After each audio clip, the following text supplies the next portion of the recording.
January 5th meeting of the Ulster County Planning Board. Rob, will you handle the roll call? I got it tonight, Jer, if you don't Oh, mind. okay, Thank you. Dennis, thank you. Roxanne, Here. Mr. Gadale, Here. Mr. Cohen, or Lisa Mance. I think Lisa said she was coming. Lisa Mance?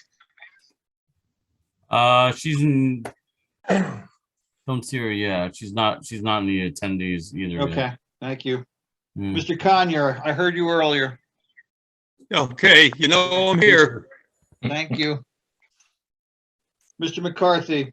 Here. Excuse me, guys, I gotta get another pen.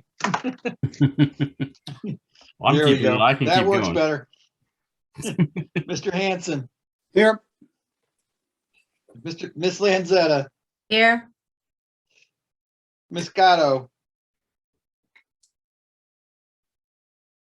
I saw Amanda's on here. He's there. I thought I saw her too, so. He's muted. Amanda. Mr. Bogus. I'm here. Thank you. Mr. Wilkin. Here. Mr. Baden. Here. Mr. Brown. Present. Mr. Halvardi. Lavity. Lavity, I'm sorry, I apologize. I'm pretty sure I have a resignation letter from him. I wasn't sure whether he's going to attend or not. Hmm. Miss Welton.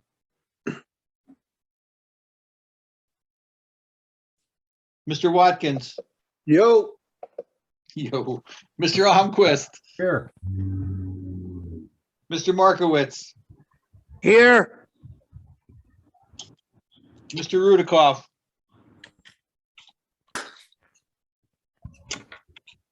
Mr. Travers. I know you're here, Mr. Travers. I see on the screen. Mr. Murray. Mostly here. There you go. Mr. McLaughlin. Here. Mr. Gagliardi.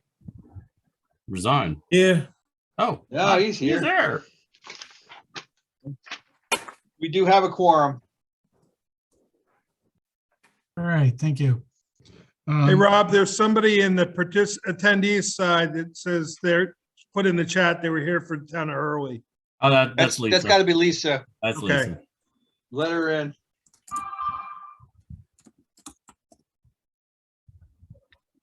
Thank you. Okay, has everyone had a chance to review the minutes from last month? Do I have a Yeah, there was motion one to- correction I had in there. I'm sorry. Go ahead. Where it said about seconding the motion regarding about the carryover of the officers until this month.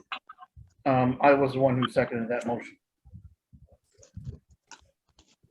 Okay, Any discussion on that? I'll make a motion to accept the minutes as amended. okay. Thanks, Vince. Any opposed? You need a second for that one. You need a second on the, I got a second. who seconded that motion? I'm sorry, Chair. I know Baden second. No, I'll second it. Yeah, I didn't, but I'm happy to. There you go. I thought you did. I'm sorry. No problem. No problem. Any further discussion? Dennis, Matt is arriving. Thank you. Any opposed? Any abstentions? Motion passes. Minutes are approved. Education and training opportunities. I don't know of any new ones. Does anyone else? Other than what we had last.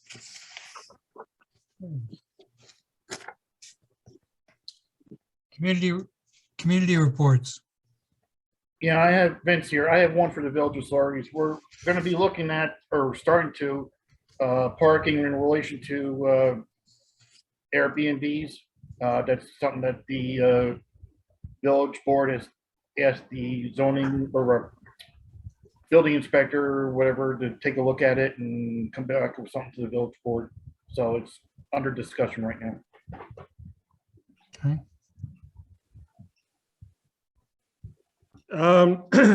Jer, I have actually two for the town of Rochester. First, and thanks to Dennis and the Transportation Council, the town of Rochester applied for a Bridge New York grant.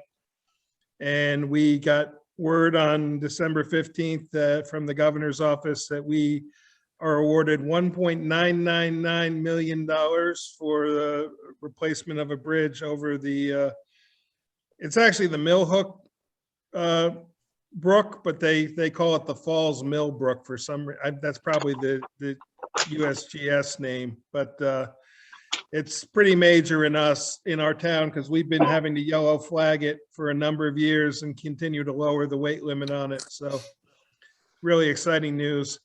The second involves a lot of municipalities in Ulster County. Open Space Institute applied under the consolidated funding grant process for a $500,000 grant to do a study of the O&W corridor from Kingston all the way down to Port Jervis. They were awarded that grant, and they are planning on adding $350,000 of money, private money that they're working on securing.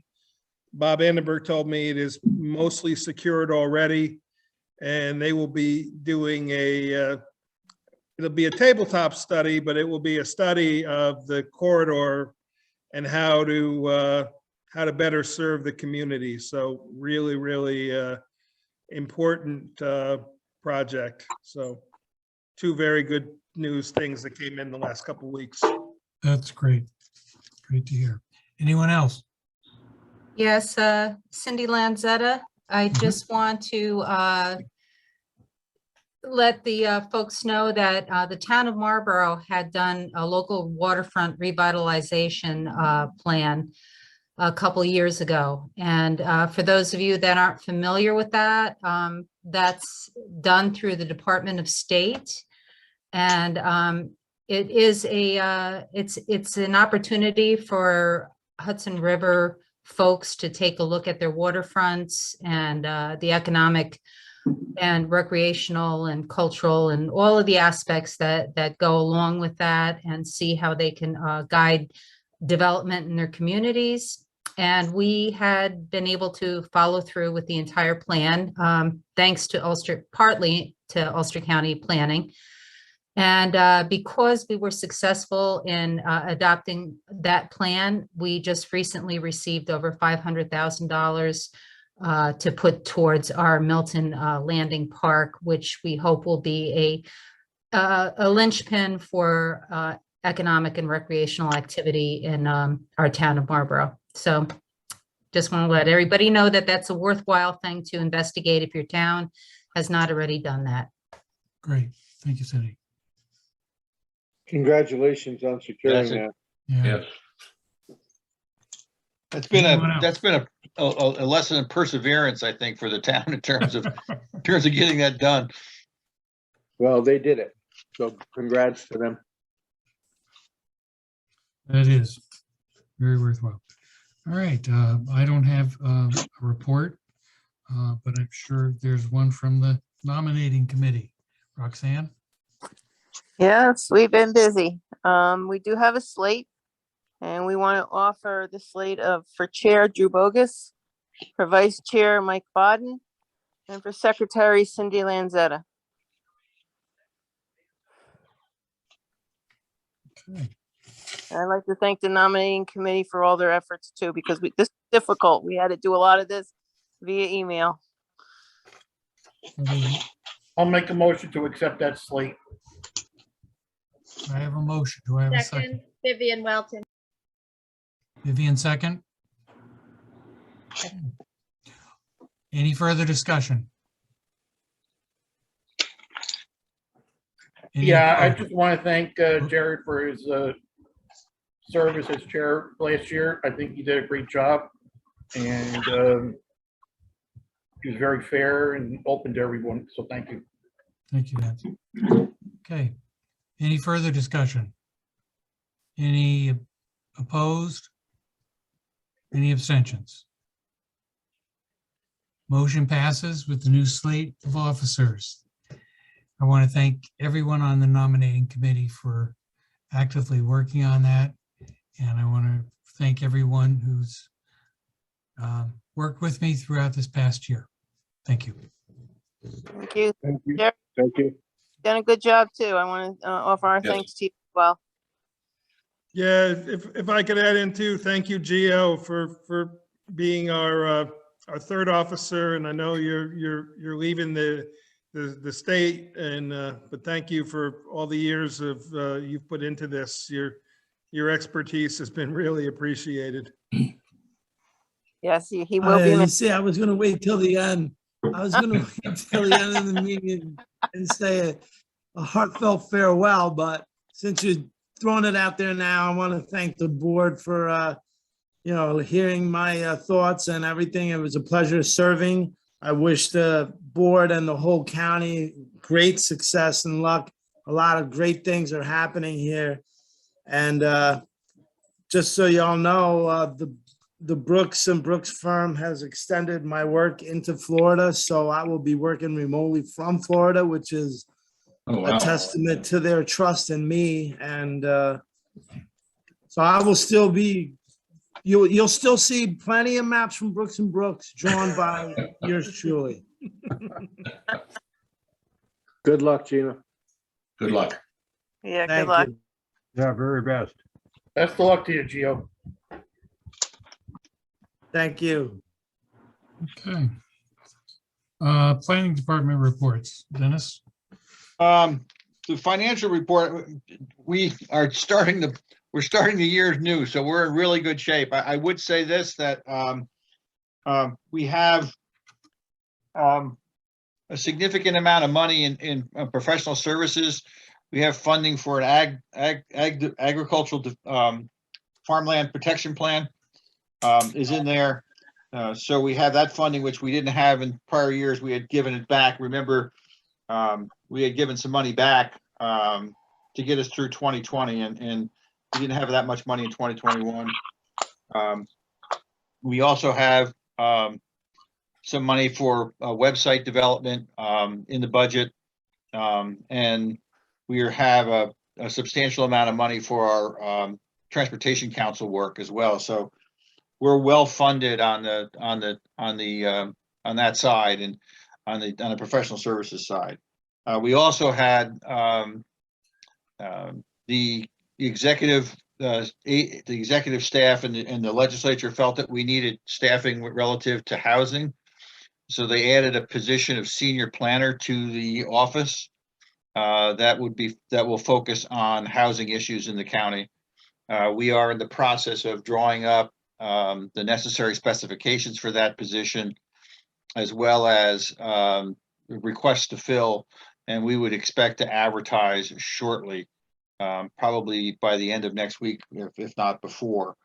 If anyone knows anyone that's interested that has a housing background, please have them reach out to us and contact us, and we'll begin that discussion and look for a resume. So please, if you know someone that is interested, please let us know right away and have them reach out to us. Any questions on that? Where are you going to have him live? That's a great question. And that's the other focus. The other focus that we have is on the housing side. We're looking at the buckets right now that was created through the capital program work to essentially look at how the American Rescue Plan funds will be spent. And there's about $4.5 million in those funds that were allocated towards housing. Now, we don't have the legislative final approval of that, but there's been a number of ongoing conversations with respect to that. And there's money for economic development. There's money for what I would call human services, the COVID issues, the issues related to opioids. There's money for infrastructure, although not highway infrastructure because that's not eligible. And the county is working through all of those. There's ongoing internal meetings and meetings with the legislative staff to make sure that we get off the ground and begin to spend this money. And think you're going to see the first resolutions allocating these funds in February. The legislature is not meeting in January and not considering they're meeting, but they're not considering resolutions in January. So we would anticipate we have till, I believe, 2024 to allocate the funds or obligate the funds, into 2026 or 2027 to spend it. I'm not exactly sure what that is. So there's a significant push on it. I know it sounds like a lot of time, but it really isn't to spend the kind of money that we're talking about.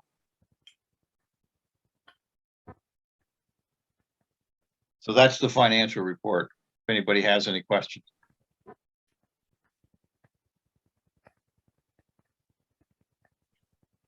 Okay. Environmental notice bulletins and grant opportunities. I have nothing to add to what's on the agenda. If anybody has any questions on that. I would say that there is a broadband grant out there that we're looking at, and looking at information in terms of what the county can do to essentially move broadband into the unserved areas of Ulster County. We're working with there's a statewide organization of county planning directors that's exploring the necessary information in order to put a decent grant together, and working with the New York State Association of Towns and others, and the county association to put information together so that we can do that. Dennis, it's Vince here. Question on the broadband thing. I know there's still federal monies left over from the latest stimulus bill that was passed last March relating to that, where people could apply and get federal monies for that. I know the federal government did some outward publicity regarding that, but I'm hearing a lot of people who doesn't know that this money is still there. Is there anything that the county could do as far as put like a PR out to say, hey, the money is still available, people should apply for it, or what have you? I don't think the answer is yes. I'd be surprised if the entities that are eligible are not aware of it, but certainly we could certainly ping that out there and let the elected officials know that money is available. Yeah, those are applications. I think I can't remember if it's through EDA or not, but I remember the funding was available. It's the FTC. Yeah, it's Connect America funds. Is that what it is, Vince? It's the Emergency Broadband Assistance. Yeah. Program. Okay. Yep. Yeah. But yeah, I'm hearing it from. I'm sorry. Go ahead. Yeah, I'm hearing it from, like I said, from several, or actually many people who don't know that, and I explain it to them where it is and where they can get it, and it just be like maybe a good little PR to put it out there and say, hey, the money's still available. During these rough times that we're in, maybe they should apply for it. Just a thought. Thanks, Vince. Dennis, Congressman Delgado posted today on his Facebook page, and I didn't read the link, but apparently there's a discount that people who qualify under some criteria, I don't know what it is, can get discounted broadband rates. So I'll try to track that information down and share it with you, and maybe you can get it out to everybody. That's Thanks. separate from. Yeah, I think he knows that, Vince. That's separate from your grant you're talking about, but there is another. Yeah, there is a affordability grant out there as well. Yeah, this is for individuals who can apply, and I'm guessing it's probably an income related criteria, whether you qualify or not, but it's through the infrastructure federal money. Thanks, Mike.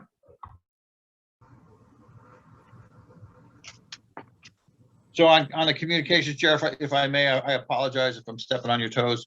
On On the communications, I don't have anything to talk about on communications to date.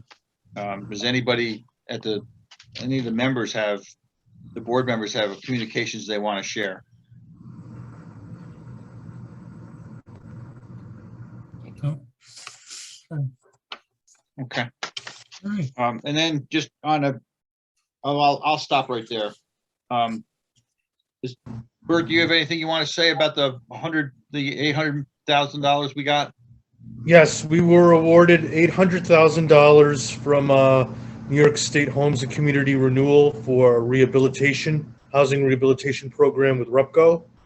Right now, we're doing contractual work, and actual, housing rehab work will begin in the spring, and we think we'll see the first bills, the reimbursement request for that in the middle of summer, meaning that these first projects will be done sometime in late June, early July.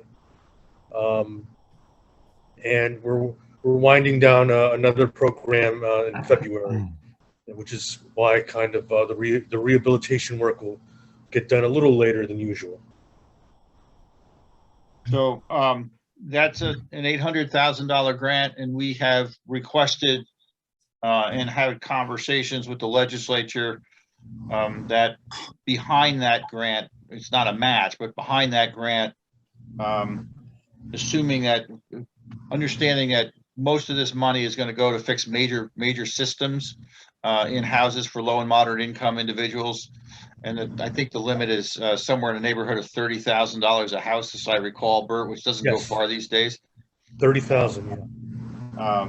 But behind that, we're looking at a request that we filed with the legislature for $500,000 of ARP money to come back behind that and do a deeper dive into these houses that we're doing basic renovations on, to do energy audits and do energy improvements on that, and also working with NYSERDA on that. And that's combined with what I would call a green jobs program, so that we're trying to work out the nuts and bolts of a internship or shadowing program, so that a portion of that $500,000 would actually be used to train individuals in terms of green jobs. And we're working that out to whether or not we're working with BOCES on some of their training programs, working with the Citizens for Local Power on their Green Jobs Academy, and working with RUPCO on what they call the Home Squad, and working with local contractors to put people on the job, working with local contractors, and we pick up a portion, or if not all, of their pay for those interns to actually work on job sites. So it is not an uncomplicated process in order to work that out. And a lot of these organizations and certainly a lot of the housing organizations are pretty well stretched right now. So the taking time to do all that coordination work requires a dedication of staff that we have to be careful about. So we're looking to try to work this out so we don't have any bugs when we start. So that program will probably start later than the housing rehab program, but we'll follow it. It'll follow that. Any questions on those? Anything else from staff? Okay. Any special topics of discussion, Dennis? I just want to have, if I can, just a couple of quick things on special topics. Sure. The Kingston Midtown Linear Park was delayed. Nearly all of the paving is finished. The reason and all of the work is done. The exception is that we have a couple of stair towers that connect up from the underpasses to the roadways overhead, and getting steel for those underpasses has proven to be difficult.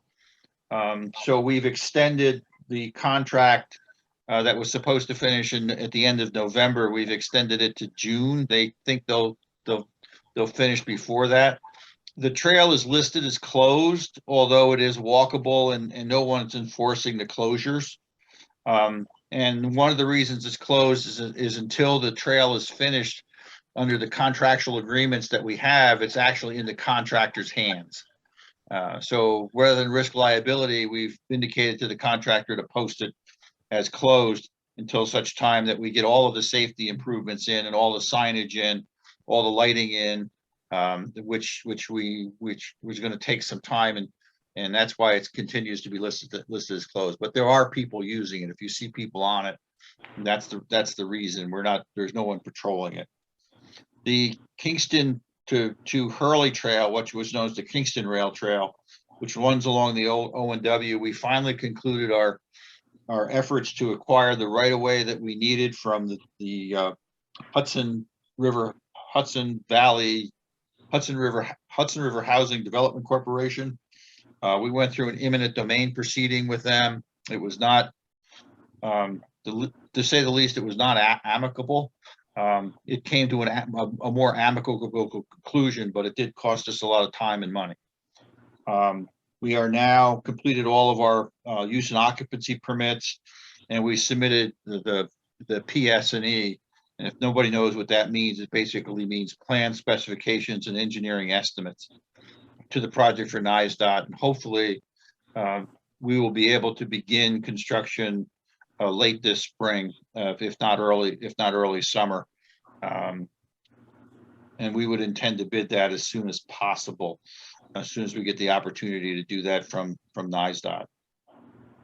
And then we continue to look at the trail systems up in Shandaken to see whether or not we will get an award for the TAP program, which should come out shortly, which is the Transportation Alternatives Program.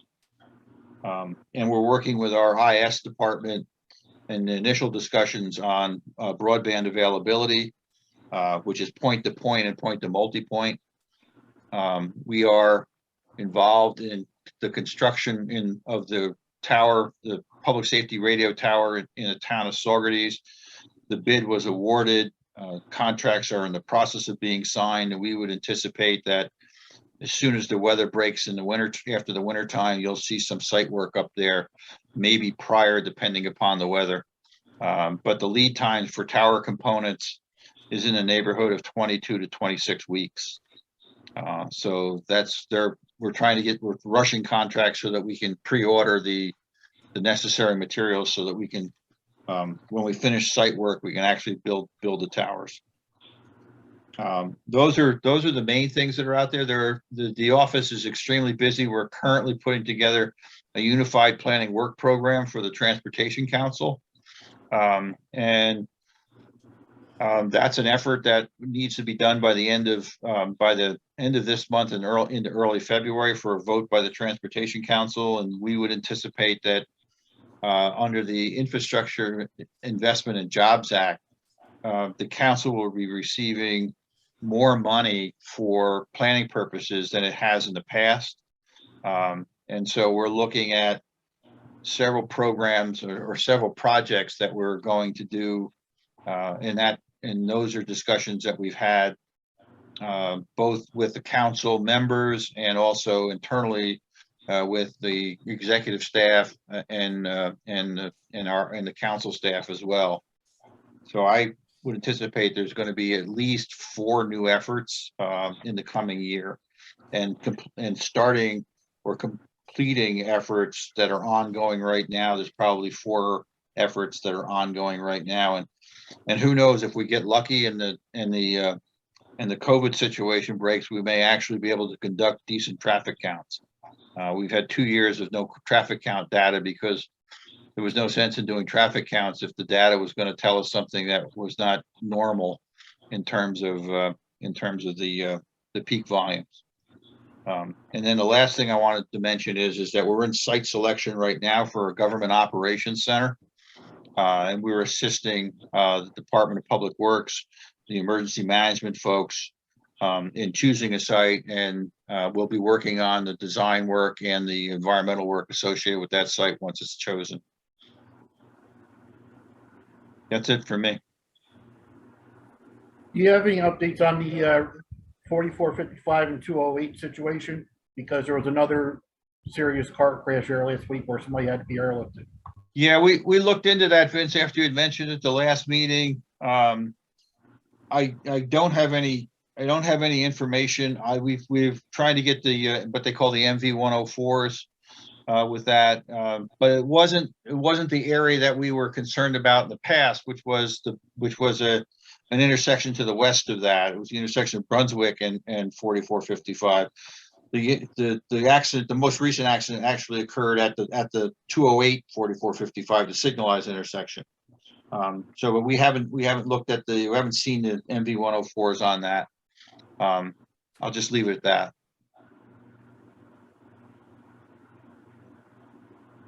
But as far as the traffic signal, that's not supposed to be done until when?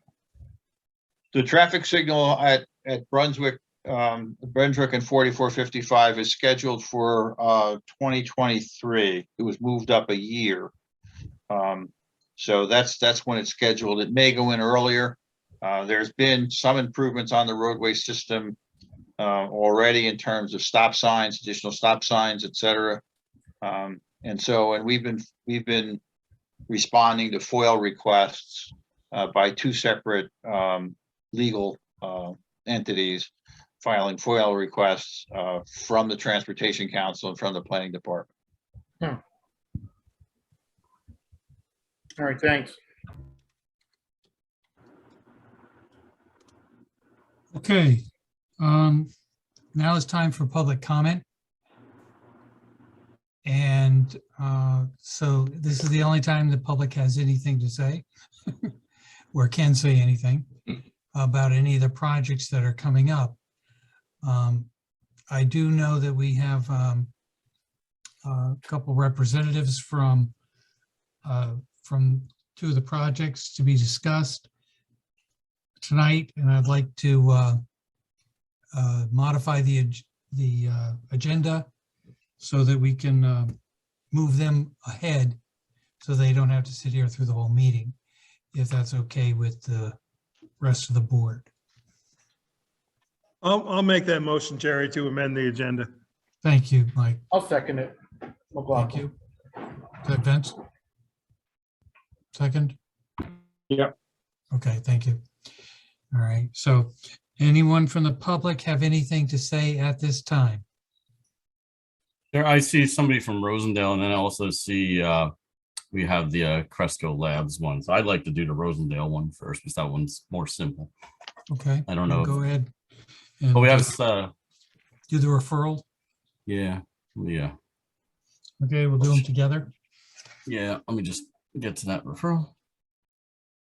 Well, they both say special permit, so. Yeah, it's You special have permit. one raised hand. Excuse me? There's one raised hand in the attendees. All right, that's a public comment. We can let that go on going. Tim, you can speak if you want. Thank you, Rob. Can you guys hear me? I think my mic is unmuted. You are. Yes, Tim, we can hear you. Good. Great. Thanks all. I just wanted to be very brief, but take a moment to thank you all for your work. I don't get a chance to do that very often. The staff and Dennis, but mostly the board members who have to put up with Dennis. I like to poke fun at Dennis, but I just wanted to take a moment to introduce the Cresco project and just explain why it's so important to us here in the Office of Economic Development and to the administration. Probably goes without saying, but we've worked hard over the last year. It was about a year ago that I met first with the Cresco representatives at the former Schrade site and toured that site with them. And we had a number of local folks there who expressed a sincere interest in seeing whether a project like this could finally turn around that former Schrade hydro site that sat dormant for so long. It's really exciting that the project has reached the point it's at today, referred to you all for your review by the town planning board.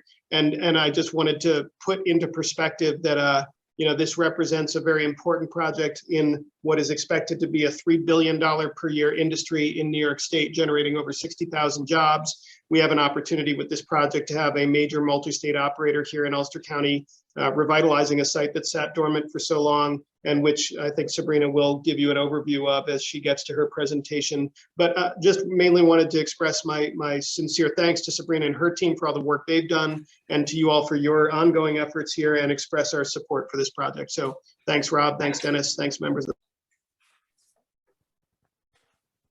Thank you, Tim. Okay. Rosendale, do we have any recusals? I have to recuse.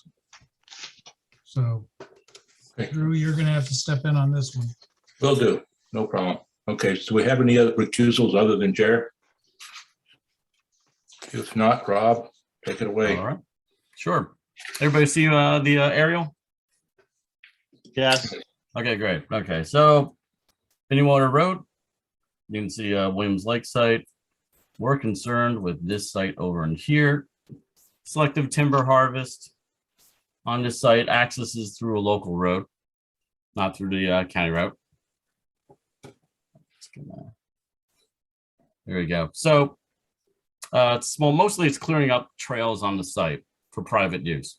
So removal of dead fallen trees and culling diseased trees.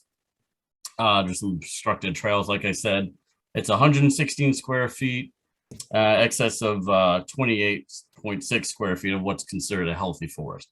So they're removing those 28.6 square feet. 528 of those trees are merchantable board foot volumes, and 83 are for stand improvement. There's no streams, no wetland crossings. They know about the no cutting during November to March for the long-eared bat, northern long-eared bat. They do have a cleanup and reclamation plan, and like I said, there's access from 4th Water Road. Okay, so that's the site.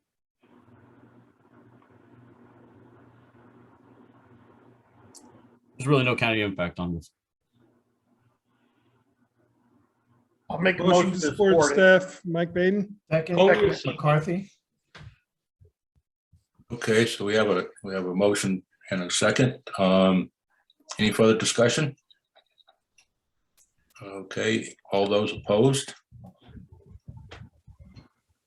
Okay, any abstentions? Okay, looks like the motion passes. Great. Okay.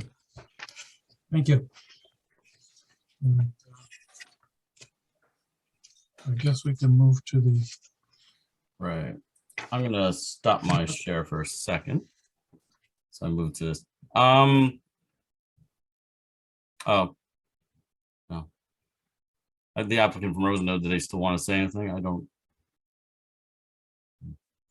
Hang on a second. For the Cresco Labs, did you want to share anything with us, or do you want to just rely on our site plan?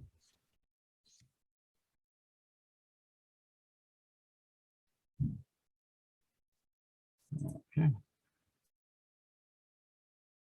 You can go ahead, Justin, Mr. Ryder. Hi, Rob. Thank you. I do believe that we have Sabrina Noah on the line, and that she'd like to make a brief presentation if the board is willing to hear same. Okay, I can promote her to panelist, and I'll let her share her screen. Terrific. Thank you.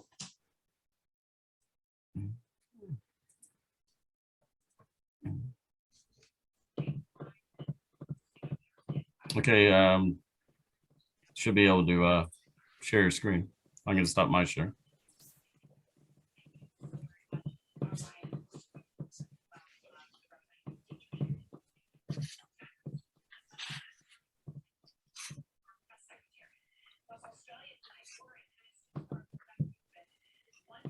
All right.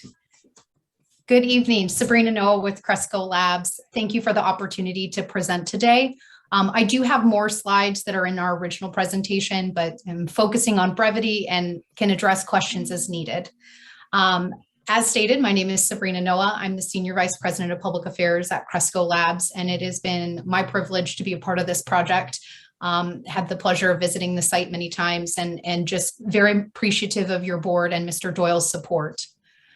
Very quickly, Cresco Labs is one of the US's largest wholesale and retail distributors of cannabis in the US. And what I think makes us stand apart is our commitment not only to our customers and to our investors, but most importantly to our community, our consumers, and our regulators. Our company, very briefly, we are in 10 states. We have 2,900 employees, and I bring you the wishes of our 60 New York-based employees in Bardonia, Huntington Station, Brooklyn, New Hartford, Wallkill, and in New York City. Throughout the US, we have 18 cultivation facilities, and actually, as of yesterday, 45 retail dispensaries.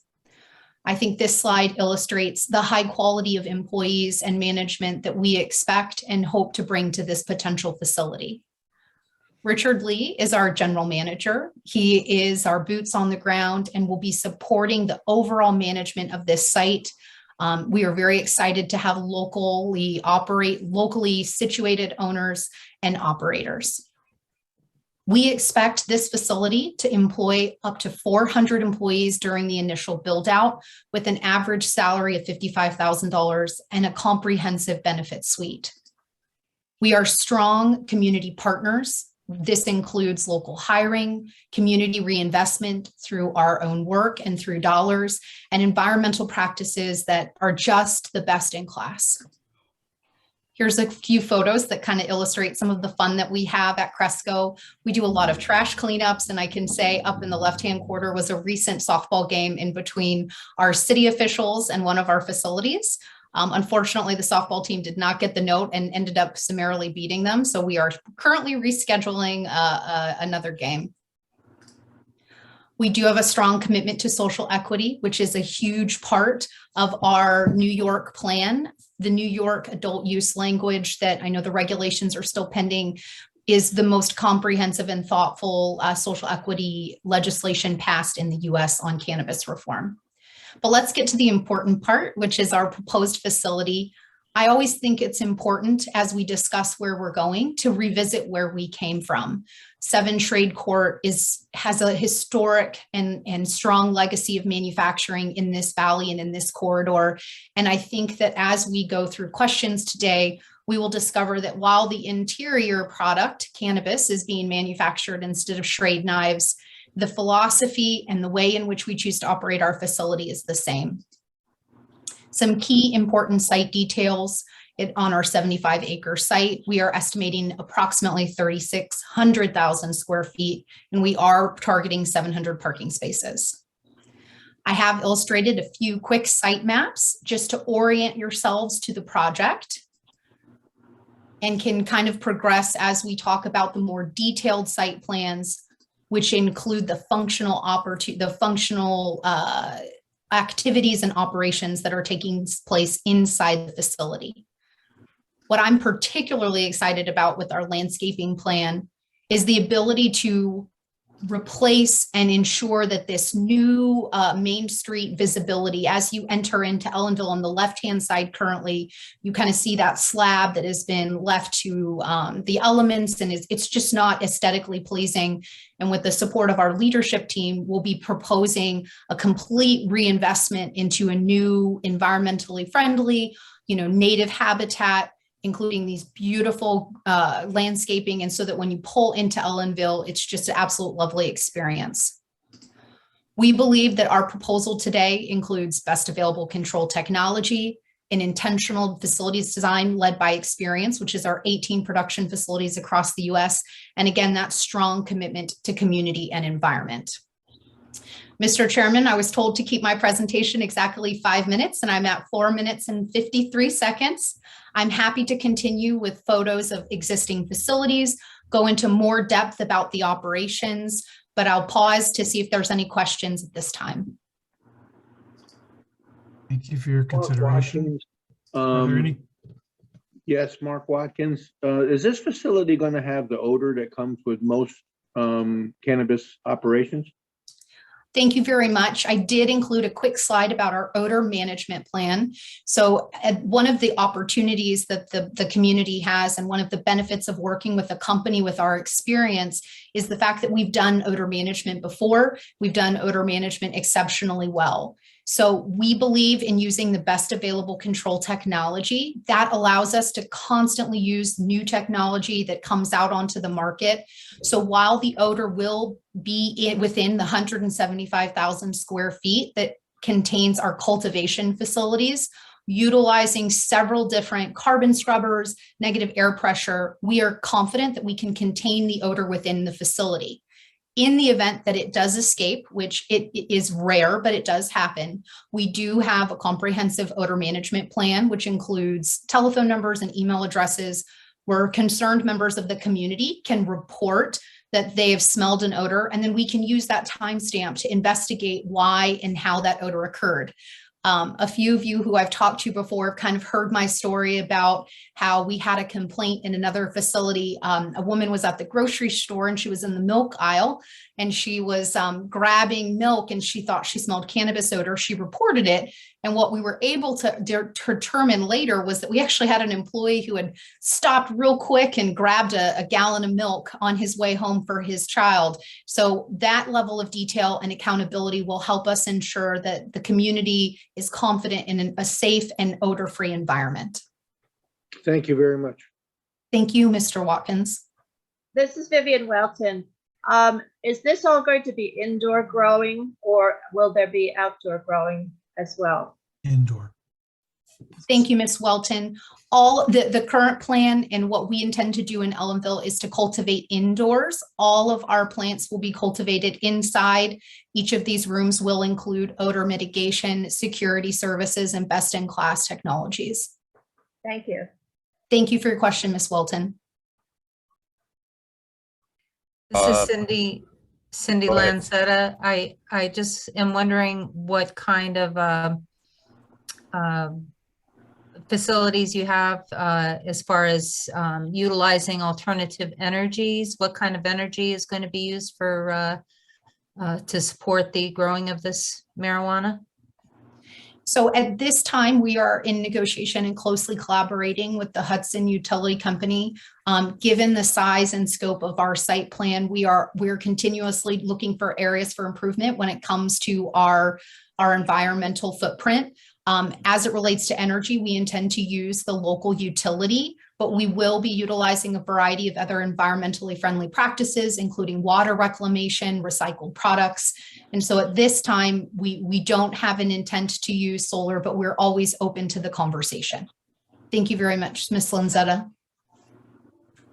This is Tom Wilkin. I got a question. You mentioned in your presence in New York State, you listed Walk Hill. I take that's the town of Walk Hill you're referring to and not the hamlet of Walk Hill.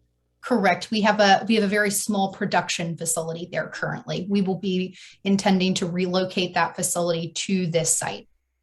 Okay. Whereabouts in the town of Walk Hill is that? Near what hamlet? You're testing my mind, but I believe it's 723 Dozen Road. Okay, Dolson Avenue. Okay. Thank you for the question, Mr. Wilkin. Yep. Yeah, this is Vincent McLaughlin here from the Village of Surrey's. One concern I have, and one I've been, thinking on is, what are you guys planning to do as far as making sure that it doesn't get into the hands of the wrong people, i.e., maybe those who are on parole or probation, because as you know, they're not supposed to be, using any sort of that kind of stuff. So the concern I have is making sure it doesn't get into the wrong hands. You know what I mean? Yes, sir. What are you guys planning to do to make sure of that? Thank you for the question, sir. So there are two parts to the question. The first is the facility itself is designed and secured to ensure that there's no diversion, right? We're not going to let product leave the facility. We've got a variety of security measures and tools and practices. When a medical patient in New York currently goes to a dispensary, they have to have a medical card, which is also verified with a state system. So that individual's card is checked at the door, and then they are checked again to complete the transaction. So currently, to address your question, individuals who are not eligible to participate in the medical program are not able to complete. They don't get a card and they can't actually buy product because they wouldn't be able to provide the proper documentation. I appreciate it. Thank you. Thank you, Mr. McLaughlin. Scott McCarthy with the Town of Lloyd. What is your time plan for the phasing of the construction? I saw you had multiple phases there. What would your time frame be for total completion? We believe the first phase will be completed in April of 2023. And all the way to phase 4? How long? I believe we're currently estimating the summer of 2023. Okay. Thank you. Thank you for the question. I'm so glad I had my dinner and my extra cup of coffee today. It's so lovely to get so many questions. Sabrina, this is Chair, Dennis. it's Mike Baden. There were a couple people that have raised their hands, just in case you hadn't noticed. Amanda? Yeah, so one question was when you were talking about the number of employees, was that during the construction phase or is that during the fully operational all the way through phase 4? So we at this time believe we'll be getting up to 400 during the initial build out. We're still preliminarily discussing the final numbers that we will be envisioning for the full phase 4. Okay. And again, to be clear, the entire site is before your board. So while this slide internally shows phases, the document, the plan set, and the permit application before you is for the comprehensive building. We are not intending any segmentation. We are just being proactive around ensuring transparency. And you were talking about environmental aspects of it, but as far as sustainability, I mean, are you going to be involved in composting excess materials? And boy, with that big, huge roof space, you really got to think hard about solar. I mean, what an opportunity. Thank you so much. I'm really appreciate that you asked the question, and I understand. And I thought, some of the carbon emission standards that you guys have been working on in New York and specifically within your county are reflective of your commitment to the environment. So to address the roof, there's too much mechanical equipment that will be stored on the roof to allow for the installation of solar. So I absolutely appreciate the feedback. And again, we always will keep open to opportunities. But as it relates to the roof, there's just too many mechanicals to allow for us to install solar on the top. A really interesting fact about most regulated cannabis programs, including New York, is our practices specifically around the composting of organic or spent or cannabis material that needs to be destroyed. We're really limited in what we're actually allowed to do. In most states in New York, we actually have to destroy by typically grinding either cardboard or bleach at a 50% ratio into that material. So I absolutely agree that there are opportunities that we're constantly working with our regulators. But unfortunately, due to the very strong and stringent requirements of our regulator, we are often limited with traditional organic farming practices like composting. Does that address your question, Ms. Amanda? Yeah, unfortunately. Thank you. Okay, Mr. Murray. Hi, it's William Murray from the Village of New Paltz. A quick question. You're just growing and cultivating. Do you test? What else do you do? And secondly, can you talk a little bit more about your restorative justice programs? Absolutely. I will start with a little bit about what goes inside the facility, and I'm happy to talk about our SEED program, which is our social justice, diversity, and inclusion programs. It's a very exciting part of our company. I just took the liberty of putting a few facility photos. So within that facility, we will be cultivating. So we'll be taking baby plants off their mothers. It's called a clone. And we will be cultivating those plants throughout the entire cycle until they are mature. At that time, then they are ready to be harvested, and they go into a variety of different products. In dry flower, they go into oil, they go into tinctures. So within that facility, we will be cultivating those plants. We'll be growing them through to maturity. We'll be manufacturing them into a variety of different products that it will be for sale through our retail dispensaries, only through licensed New York retail dispensaries. We package those, and I always include this photo for those of you with really strong manufacturing experience, because this is a very common machine. You will see this in any manufacturing machine. In fact, we're often compared to different botanicals, like your vanilla in your cake or the vanilla in your scented candle. These machines are very, very standard. We also self-distribute. Again, controlling that from a safety and a security perspective. We self-distribute, meaning we take those final packaged products after they've been grown and they've been manufactured and they put into final products, and they go into our retail locations. So again, our interior of our manufacturing facility looks fairly similar to any standard manufacturing facility that you've experienced. This is a really hard slide to see, but I love it because it's got so much beautiful color. But what this is it just takes you through the entire process from when the plant is first born. So using our seed to sale tracking system, the state requires that we know where every plant is from the moment it's born to the moment that that product leaves the retail facility with the patient. And so this is just a really beautiful illustration of how the plant is cultivated and manufactured, is packaged. We use, in accordance with New York state law, third-party testing facilities. We don't internally test for safety standards. That has to be done off-site by law. And then we move through the packaging and fulfillment and distribution, and then on to our patients. As it relates to our seed program, I'm very excited to be able to talk about our restorative justice, which includes sponsoring expungements, which we've worked with multiple New York legislators in few areas, including New York City and Buffalo. Our education and workforce development, actually one of the members of our team is a graduate of one of our education classes on how to become a cannabis employee. And then our incubator, we're so proud of the work we have done in Illinois and are excited to do in New York, where we help individuals get access to either become a business owner or become a support services owner. So using the exact same group of people that help our Cresco facilities open, whether it's our legal services, our security or IT, cultivation, those exact same group of individuals complete an incubator program. Those folks are given access to the same opportunities with the goal of becoming a cannabis business owner. I'm really proud to tell you that we actually have 3, with few more coming once Illinois finishes the awarding of those licenses. We have 3 incubator award winners in Illinois. So those individuals, at no cost to themselves and with Cresco's financial support and support of our experts, were able to secure licenses for their own cannabis dispensaries. So we're really excited about that good work. Thank you so much for the question, Mr. Murray. Mr. Baden. Yeah, thank you for your very detailed presentation. I'm the town supervisor at the neighboring town of Rochester. A question for you on terms of your employment, and you talk about education and workforce development.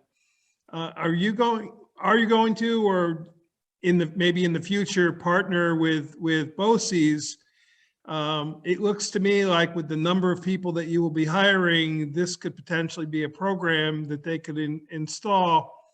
And I think you could get do the county a great service of keeping some of our young people here who have to go looking elsewhere for jobs. So if you haven't already explored that, I think it's something that could be very valuable. The second question is, does this qualify under New York State Ag and Markets as an agricultural use, that you get those tax assessment reductions? And then sort of building off that, I'm assuming you are also looking toward the Ulster County IDA for funding or reductions with a pilot program. And then the third question, can you just talk about from the number of trips, transportation trips kind of per day that you'd be estimating, being that it's going to join into the 209 corridor, which is already quite heavily used? So I'll start at the end, and I think there were 4, so I want to make sure I get all of your questions, Supervisor. So No problem. you'll have to help me. So we did complete a traffic assessment report, and in the room today, we have our design team. You met Justin Ryder. We also have Skip Francis with Creighton and Manning. So I'm going to let the far more technical people address any specific questions, but I can tell you that the impact of this project was described as with an analysis of no build and build operating conditions. So we did look at the 209 and the 52 intersection. We believe, based on our traffic assessment plan, that the intersection will continue to operate as an acceptable level. We do know about the wonderful new bridge and construction development that is going on there, but currently we have a traffic assessment report, which I'm sure Mr. Doyle can go into far more detail, or Creighton and Manning, Skip Francis. But thus far, we are very pleased to report that all of the data is coming out favorable. Moving on to the IDA, we are in the process of completing the application. It's a little premature to go into a tremendous amount of detail at this time.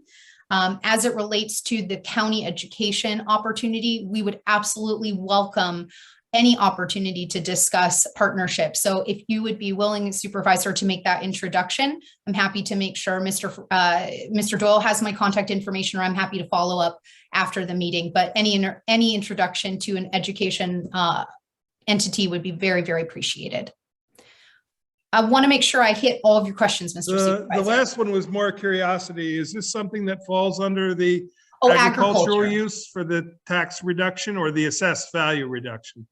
So technically, under New York state law, cannabis is not an agricultural product, so it does not qualify for agricultural related exemptions. Okay, thank you very much. I appreciate your answers. Thank you. Mr. Bogus. Yes, it sounds like most of the product you produce there is for the medical world. Now that New York is moving towards recreational marijuana, will your product also be used in that industry? Thank you, sir. At this time, we will be intending to manufacture under the medical program. When and if the opportunity or when the regulations are released, we do intend to cultivate, manufacture, and distribute adult use products as well. But we will always produce our core products in keeping our medical patients supplied. Okay, thank you. Thank you. And I have a question, Ms. Noah. Is this, there going to be any retail whatsoever on site? No, sir, absolutely not. Thank you. Thank you. Does anyone else have any questions? Yeah, this is Mark Watkins again. I just wanted to make sure that you're aware that there's a solar array on the federal prison ground. And I was wondering if there's any way that you could tap into that for your electrical needs. Again, I'm just throwing it out there. I don't know who owns that array, and I don't know if it goes into the grid, but I know that we can get discounted electric through that if it's at all possible. Absolutely. And I think I know the array you're talking about. When you pass the Dunkin' Donuts on the right-hand side, when you keep going on the left-hand side, outside of the prison in the front is that array. We'll take it as an action item to discuss if it's an opportunity. We will always do our best and keep the conversation open about additional practices to reduce the overall environmental impact. I do know in at least one facility, we do purchase green energy, which is available through our utility. So I appreciate the board's questions on that, and we'll continue to work with the county through the excellent leadership of Mr. Liederman to ensure that we're doing everything possible. Thank you. Thank you. Mr. McCarthy, I saw you had a question, but you disappeared. Actually, she answered the question. Okay, great. Thank you. Thank you. Thank you, Mr. Okay. McCarthy. And I think we can go ahead with the presentation, Rob. All right. Just give me a And moment. thank you again. All right. Okay, you should be able to see my presentation now. Yes. Correct. Okay, so we just had an exhaustive presentation on most of the aspects. I'll just try to touch on the things that we haven't heard yet. So we have an existing access onto Route 209 lighted intersection. One of the things they didn't give themselves credit for in that presentation was the stormwater. You have an existing slab They're taking a credit. They're actually reducing impervious surface by over 26 acres. So they're doing that. Okay. So it was 26.2. And you've seen most of the site plan already. So you can see that substantial landscaping plan. Lighting, LED, full cutoff, dark sky compliant, meets our standards. We really don't have any comments with respect to the layout itself. Our comments are advisory in nature from the staff. You have an existing slab and reuse of an existing industrial site with good access to Route 209. That's the truck movements around the facility. I believe most of the trucks are going to be smaller in nature. And I think from a security perspective, I remember at our gateway meeting, they're unmarked. Is that correct?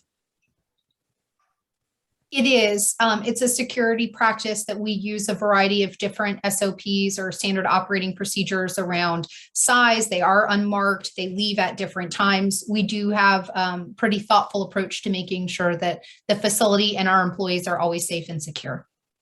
I just want to bring that up. Thank you. These are more elevations of the building.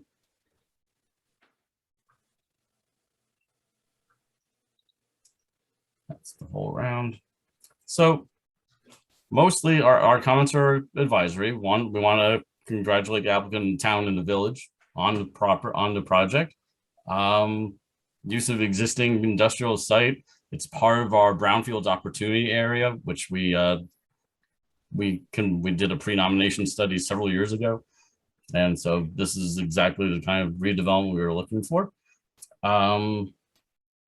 Only comments were just to note that there's a couple of different it's subdivided, so they should have easements noted on this final subdivision plat. And on the odor management plan, while it's comprehensive in itself, they should have some actionable steps for compliance. In other words, how do I phrase this, Dennis?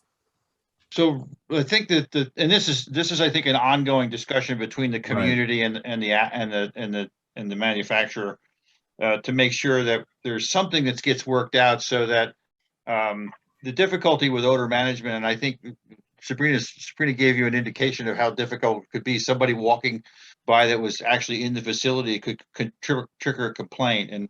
And the concern here is not that kind of thing. The concern here is what happens if there is a problem with respect to odor.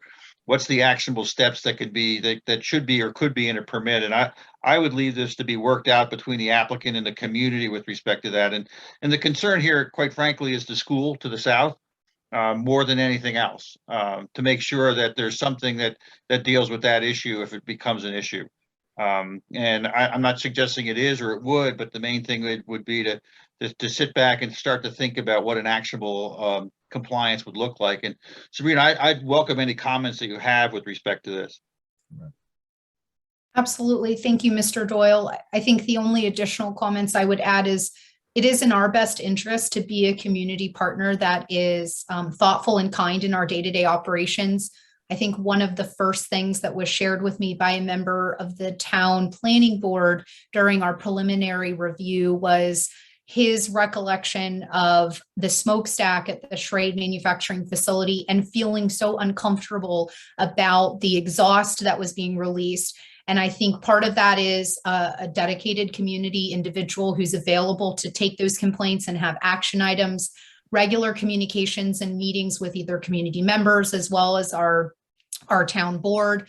But from a compliance perspective, we absolutely are open to a conversation to give the community and your board and you, Mr. Doyle, comfort that should we be a bad operator, which won't happen, that we have some ability for the town. I will say, in addition to whatever the town and the county decides, if any, there are regulations at the state level that do include licensure issues. So in most instances, if you're an operator who has odor issues, you lose your ability to have a license. So there are a variety of different ways, but it's been our experience that with good communication, regularly scheduled check-ins, keeping a log of those potential odor events, you bring a high level of transparency that gives the community comfort that they have a way and a place to voice their concerns and be heard and effectuate change.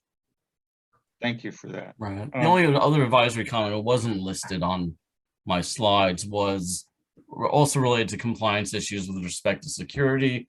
So a security management plan should be submitted with the final application or final product and coordinate with local authorities as well. Motion to support staff, Watkins. Yeah, if you could hold on. The one thing I wanted to say is that, you know, that we would understand if there's a need for a certain amount of secrecy with respect to the security management issues, but the main thing is to make sure that coordination takes place between that and also between the fire department as well, if they have to respond to a fire, what happens with respect to that and how that would work. And that's more of the emergency responders should be able to figure that out. But the main thing is it should be considered. And the last thing I wanted to see, and I'm sorry to interrupt you, Mark. The last thing I wanted to say is we would ask the board to echo Mr. Wiedemann's comments with respect to the reuse of this underutilized site and this disturbed site in a manner that's really I would echo both the applicant's comments as well as Mr. Wiedemann's comments. Has really been a thoughtful design. The idea of going back on the slab, I know you went through a number of trials and tribulations to get back there, but the idea of going back on the slab and that additional investment that you did in order to do that, I think will pay huge dividends in terms of the long-term response of the site. And the stormwater stuff, I think, is really important as well. I think you saved a significant amount of dollars by going back on the slab and not having to do stormwater work on that site as well. So my credit to your consultants from CME for that effort as well. But Dennis, wouldn't there also be the fire company would have already been in there with a plan before the approval, and there would be some sort of training if the facility did catch on fire? So yeah, firefighters my sense would be is we haven't seen anything, Mark. So my sense would be is that the main thing is just to raise it. That's why it's raised as an advisory comment. Okay. You know, just to make sure that there is a coordination on this, and we're dealing with a sensitive product, and we need to understand if they get in there that what they need to think about, need to do. I'll just leave it at that. Quick question. Say it again. Motion to support staff. I second Lisa Mance. I have a question. Was that a yes that the fire department is going to take a look at it? We have been in communication with both the fire department and the public safety officers. I've had preliminary conversations with them, and part of our operating plans is regular communication and at least in the first year of operation, a minimum of quarterly check-ins. In all of our facilities, and actually I'm doing a site visit tomorrow at one of our facilities. We welcome and we appreciate when members of our public safety, whether it be police or fire, come in and tour the facility, have a level of comfort and familiarity with the site. So absolutely, it's a part of our core standard operating procedures and our value system. Is there something, this is Watkins, is there something in place for training, as you know, smoke of course is toxic, so to speak. So is there standard for firefighting where they wear respirators at all times and as they come into your facility? So is there more outlay for the fire companies to fight that type of fire? I want to make sure, and Mr. Doyle, I know I'm answering questions, but I'll defer to you if you'd like to address first, if you'd like me to, sir. Oh, absolutely. No, go ahead, Sabrina. Thank you, sir. So our buildings are built in compliance with something called NFPA 1, Chapter 38, which is fire code that all fire departments. So our facilities are operated, are trained, and are developed and built in full compliance with those federal fire development and construction standards. I do want to be accurate that in the case of a fire, I can't address at this time what your fire department, if they would use respirators. I think it's pretty typical. The burning of cannabis and any materials is not toxic per se. We do have very thoughtfully designed, and then the fire department will sign off on all of the manufacturing suites and cultivation areas. So as we start to build and develop the facilities, we will require additional conversation and sign off from our local town partners to make sure that we're building the facility to their design standards from a life and safety perspective. So for example, always making sure that there is an exit door near our manufacturing space for easy fire access, the use of fire sprinkler systems, those types of products. Does that, and then from a training perspective, we also do have state mandates on training, in addition to our own internal training requirements to become insured, to maintain high quality standards, and just to be a good operator. Okay, thank you. The other thing that on the firematic quick, and that is I'm a first responder up here in Saugerties. And one of the things that we look at is, can we safely get a fire truck or a piece of apparatus around the building? So that's one of the other things that we take a look at too. Mr. McLaughlin, I can say we did design, and Mr. Doyle, I'm not sure if I'm happy to pull up, we do have a compliant access path for fire around the exterior of the building in compliance with the law. That's not what I'm asking is, have you had a conversation with the local fire department to make sure that their apparatus, can get around your building? Because if we can't, that's a big problem. Hey, Sabrina? Yes, Justin, I was going to say, we have gone through the town of, go ahead.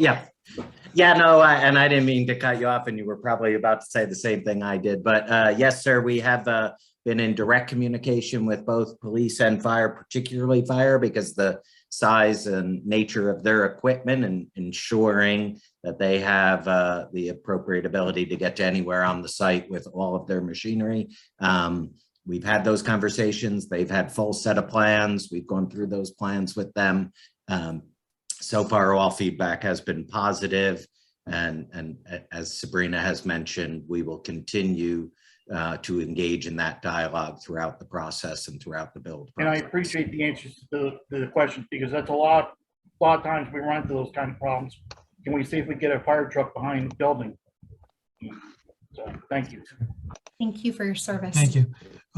We have to not go to the person who's proposing this project at this time. All the discussion has to be kept on the motion that's now on the table. It is on the motion. I was talking about if it, I'm talking about the other people who have raised their hands. This is Vivian Welton. I just had a question about the use of fertilizer and where the fertilizer, if any, discharge will be out into the environment or into the sewer system, and if that's being monitored, or if there's a plan to avoid enough fertilizer discharge to affect the water outside of the facility. Mr. Chairman, would you like me to address the question, sir, or I defer to you? You can go ahead and address it, Sabrina. Thank you, Mr. Chairman. Very quickly, Ms. Walton, in addition to the New York state law, which mandates and protects and guides our use of the very limited products that we're able to use in cultivation, but I'm so sorry, I was getting feedback. Short answer, Ms. Walton, we will not be discharging fertilizer or pesticides into the water system. We do not use those products. And additionally, we remain compliant with New York state law. So that will not be an issue. Oh, what do you use? As it's a hydroponic system. I thought that fertilizer was part of that. We do not use hydroponic. We actually use grow cubes. So it's a cocoa medium. So we do use some growth mediums, and I'm happy to provide you with the New York state approved list. But honestly, because of the limitations and the rigorous testing that all of our plants go through the process, we are unable to use. The state dictates what we can and can't use. And I think there's like 3 or 4 products. They're all on the GROS list. I'm happy to get you that, but truthfully, we don't use pesticides or fertilizer. We use a lot of beneficial pests. Okay, very good. Okay. Thank you for the space, Mr. Chairman. You're welcome. All right, I have a motion. Second, Mark, Lisa and a Mance. second from Lisa. Do we have any further discussion? Chair, just a clarification. So the advisory comments, to Dennis or Rob, we added the security and the EMS as advisory comments? Correct. Yes, we did. Okay, thank you very much. Dennis, if I could ask you a question.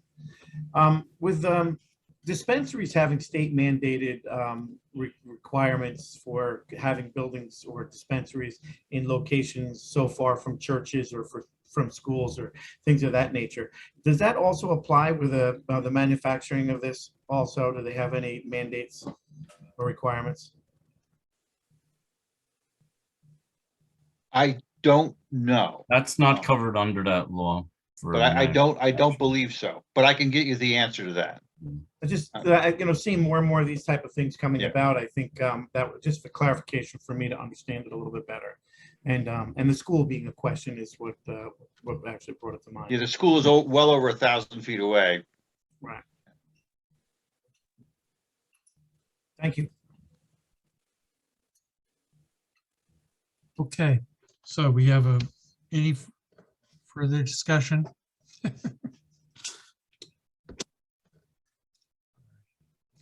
Any recusals?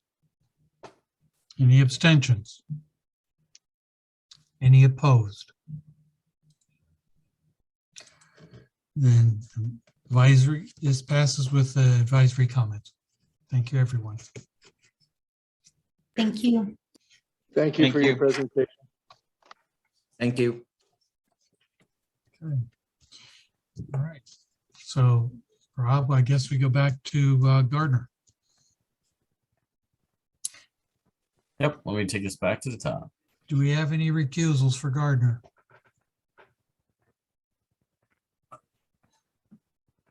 Okay. All right, Town of Are we Gardner, doing this is them wireless. together? Yes, we're doing both together. Together, thank you. You'll recall we reviewed this a couple months ago. Our comments were limited to visual impacts. And at the time of our meeting, they were actually scheduling a balloon test and doing visual sims. They've since provided that simulation, which was our only comment. And that visual assessment showed that no significant adverse visual impact on existing views or the overall community. So these were the sites that were selected for the visibility. As you can see, pretty limited visibility. That's basically on the site. These are adjacent to the property. That's on site. So staff recommends no county impact with respect to this. Motion to approve staff comments, Mike Baden. Second, McLaughlin. Yep. Okay, I have a motion, I have a second. Any abstentions? Any further discussion? Any opposed? Motion passes, no county impact.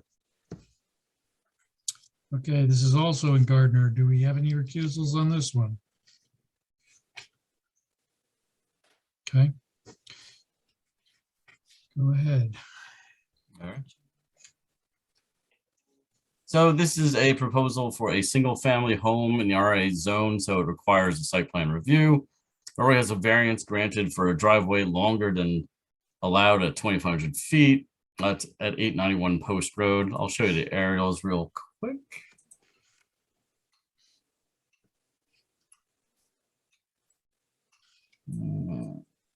I've lost my location.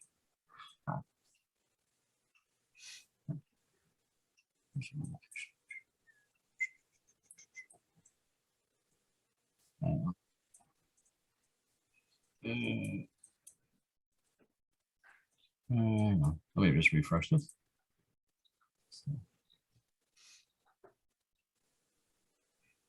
There we are. So as you can see, the road actually is already there. In fact, our vehicle is on the site. Let's see, actually, I'm not on the. Now I see why. Was on the wrong right referral. Okay, so as you can see, these we now have 2021 photos, just so you know. So we can actually see the road that goes out there. There were vehicles on that road during the flight. The house is going to go in this area, which is actually raised and out of the 100-year floodplain. Let me go to my PowerPoint. So there you go. There are 3 turnarounds for fire vehicles. So no county impact on a single family home. Motion to approve staff comments, Mike Baden. Second, Mark Watkins. I have a motion and a second. Any abstentions? Any further discussion? Any opposition? Motion passes, no county impact. Town of Kingston. I think Vivian had her hand raised, but she Yes, I was I'm muted. sorry, I Vivian. just had a question. What would be the reason for limiting the length of a driveway by town road? Safety purposes. Access for emergency vehicles? Is that- Yeah, so that's why they require a turnaround, and they have 3 Okay. different turnarounds. Okay, got it. All right. Sorry, I didn't see your hand raised. Vivian, sorry, it's Mike Baden. Under fire code laws, unless 2 fire trucks can pass each other, which very rarely happens on a driveway, there must be pull-offs every, I believe it's every 300 feet or some, maybe it's 500 feet. I don't remember the 500 exact feet. dimension. 500 5, feet. Mark? Yes. Yeah, okay, 500 feet. Yes. But there must be a pull-off, so one fire truck can pull off and another one could pass. Okay, thank you for the clarification. Okay, Town of Kingston. Do we have any recusals? Conyer recusal. Hey, John? All right. Route 28 Material Supplies, Inc. It's a special You wanna permit vote and together? Yes, Vote together? always, almost always. Okay. Yeah, special permit site plan review. We reviewed the mine aspect again several months ago, actually. This is a long-term proposal to convert the rock mine use to a hot mix asphalt processing and manufacturing facility once the mining operation is completed. So they're going to be, they have a HMA plan to not be placed within 8-acre quarry exaction area once mining is completed. That they're all also adding an access road to the parcel that adjoins it to the rear. We're not aware of any at this time plans for that parcel, so we don't know if there's some segmentation going on or if they just simply want access to it. That should be made clear to the as part of our application. Already using an improved access to New York State Route 28, but have some concerns over number of, especially once they make the move to an asphalt plant, what the change in number of trips will be, whether there's adequate access for radius for those trucks. So that'll be a requirement. Let me show you where it is, just to familiarize. So this is Route 28. Here's your existing access. The batch plant, the asphalt plant is going to be set back right in this location here. And this existing scale will be there. So they'll be able, so what they'll do is they'll traverse around the site through the plant. And let me bring that up. Let's see.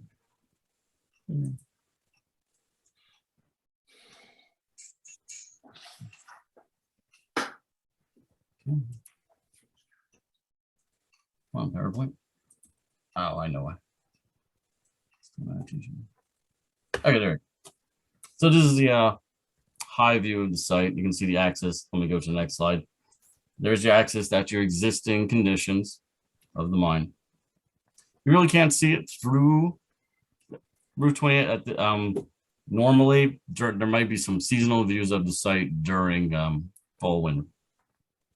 And there you have your access. Over in here, on the former mining site, you're going to have your asphalt plant in here. And I'm just going to zoom in one more time just so you can have a little bit closer look at this operation. So there it is. You have access, mines, and then it's loaded onto the truck. You'll note that there's two different fuel storages here. There's one for diesel storage area, and that's a 50 by 50 storage area. And there's a propane storage area as well on site. So require modifications. One, NISDOT for trucks, want to know number of trips, want to know if there's adequate turning radius. As you can see, there are no elevations provided. We don't know if there are stacks, how tall those stacks will be. Will there be one? We don't know.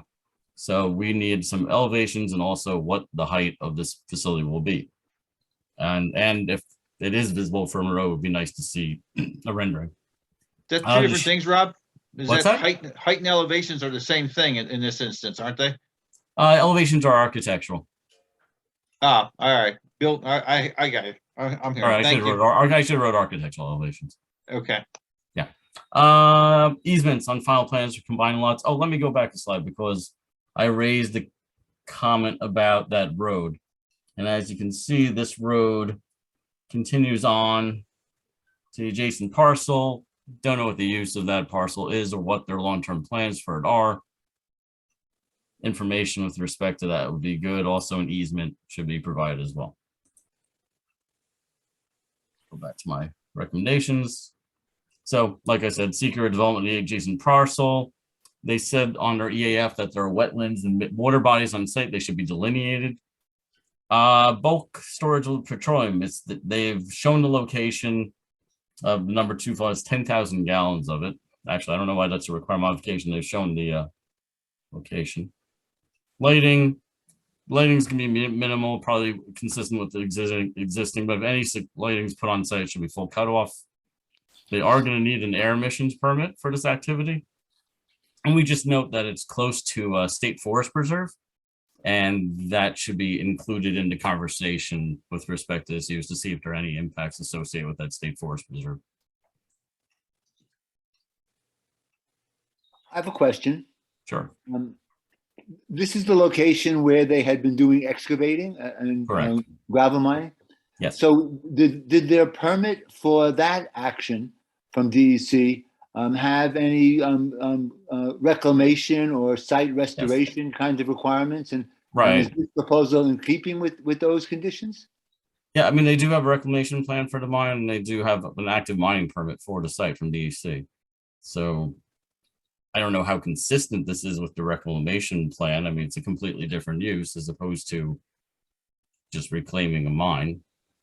But the one thing I can say is that if the asphalt plant, and this was noted in their proposal, is that if the asphalt plant goes out of operation, they will comply with their reclamation plan as part of that in the long term.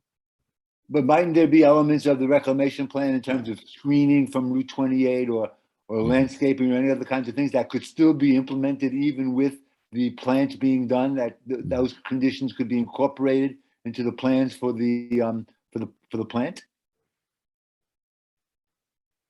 It could. I mean, like I said, views from of the site are actually pretty minimal as it is right now. But yeah, we could make that comment that reclamation plan should be put into effect and it's associated with the development of this new use. In light of the interim use, that's correct. Exactly. But then my second question is, along Route 28, in that stretch of Route 28, I'm working on a gas station proposal in the town of Woodstock, right at the intersection of Xena Road, and we're getting indications that there's a pretty dramatic increase in traffic accidents along Route 28 because the average speed is increasing because of the current users of the road. And that and the traffic's occurring with exiting and entering traffic onto Route 28. I thought one of them was actually at that mine where a tractor trailer got rear-ended, and I know there was one at the Xena Road where someone turning left got rear-ended. Is there any indication that there's a change in traffic conditions that would affect whatever they've analyzed regarding traffic? Right. I mean, we don't have any analysis of traffic, and that's what we're asking for, some analysis of their traffic. And in addition, one of the comments we want is what direction are these asphalt trucks going to be heading in? We don't have an indication of once they leave the site. We assume they're going to be headed toward the thruway, but we don't know that for certain. There's no evidence which way they're going at the moment. So when the referral is made to the county planning board, seeker is not supposed to have been progressed to a certain point before the referral is made? I mean, they have done secret, but I don't have, I don't have a traffic analysis of the site itself. The short answer to that question is that submittals to the county planning board must contain all of the information that the community use to make its determination under seeker. If they're still seeking information or et cetera, then it's probably not a full statement. Mm-hmm. Okay. So is the request for a traffic study, is that a condition? I don't think we didn't request a traffic study. We requested trips and turning radius, but something to consider. So something about that accident history, is that, Dennis, is there any inkling of any knowledge, or Rob, is there any knowledge of that kind of thing happening, or? On this, we don't have anything here. I would say that there's some pretty decent sight distances here at this location. Yeah, But you're right that the speeds are not necessarily conducive to truck making movements out of here. But it's a 4-lane section down through here. And it has really good sight distances. So I don't have any accident data associated with it. If you want, we could add trips, turning radiuses, and accident data. Yeah, sure. Why not? That we can add that to that required modification. Okay, thank you. Sure. Hey, Dennis, it's Vince here. If a traffic analysis has not been, or traffic study has not been done, could we request one? Well, that's what the conversation is with trips and turning radius. I mean, the thought would be is we'd leave that to NISDOT to do that. We don't know how much is going in and out of there now versus how much is going to go in and out of there when the asphalt plant's there. We just don't know. So you're suggesting that NISDOT should supply us with the information? Well, we're suggesting that NISDOT's going to, if it's a change of use here, and it goes to a point where NISDOT thinks it warrants an additional study, then let's let NISDOT make that determination. All right, thanks. Rob, sorry, Vivian, go ahead. No, that's okay. I have a question about the air emissions. It seems to me that asphalt manufacturing causes quite a bit of air emissions. What would be the requirements for a permit? It's a DEC issued permit. They have to meet they have to meet the emission standards for that permit. I don't know what they are, Vivian, but they're going to have to meet those standards. They are aware of that thing. And it does indicate in their submittal that they're aware they're going to need a permit. So if they exceed a certain amount of emissions in their proposal, the permit could be revoked. That's correct. Okay. And the other question is, if we vote on it tonight, we're not actually voting to approve the project. We're voting to support staff recommendations. It'd be the required modifications that are listed. Okay, but they will have to come back with more information at some point? They don't have to come back to us, no. Okay. If there's additional information that's gathered at the town level, they should come back to us. But they don't, but I can't say that they quote have to. Now, all they have to do is show that they've addressed all the concerns we made to the satisfaction of the local planning board. If they do that, they don't have to submit back to us. Mm-hmm. Rob, I recall, sorry, Mike, go ahead. That's okay. I just want to go back to the mineland reclamation. This is on the same site as where the previous mine was, is that correct? Not necessarily. It's in front of the existing, where the existing mining operation is taking place is where they're going to make their changes. Could we make a required modification that they just address compliance with mineland reclamation? I mean, if the answer is that it doesn't impact the reclamation, then that's fine. But I just, having been through closing out a mine with the DEC, if you make one little change, like for example, we changed ours from pasture to solar panels, and we had to do a whole new reclamation plan because of that change. It was still going to be pasture, but it was going to be then solar panels on top of the pasture. So I'm just saying that it should be maybe addressed in our required modifications. Sure, we can add that in as a required modification that. Thank you. they make whatever amendments and changes they need to their minor reclamation plan. Yeah, appreciate it. Yep. Okay. Ms. Gatto, do you have something? Well, I was just wondering if in addition to air emissions permits, do they also need some kind of permitting for waste materials and spills? I don't think they You need know, it's a lot different than dry mining, right? Well, they're going to need they have. I can tell you what permits are if I'll bring up the It's all Yeah. regulated. All of it is regulated. Yeah, I'm just trying to think what other permits they would need, and Right. because of the here's what above ground permits they need. storage, the above ground storage of material of the fuel oil may need special permits, but it is a regulated. You're right, Mark. It is regulated. Right. They put them in a special container, which is a spill-proof container. The diesel fuel is for the equipment. The propane is to heat up the blacktop and allow it all to mix. It's a regulated use. Blacktop plants are not something that we're recreating the wheel on. They've been around for 50 years, 100 years. Right. Okay, I don't understand what the issue is. I really don't.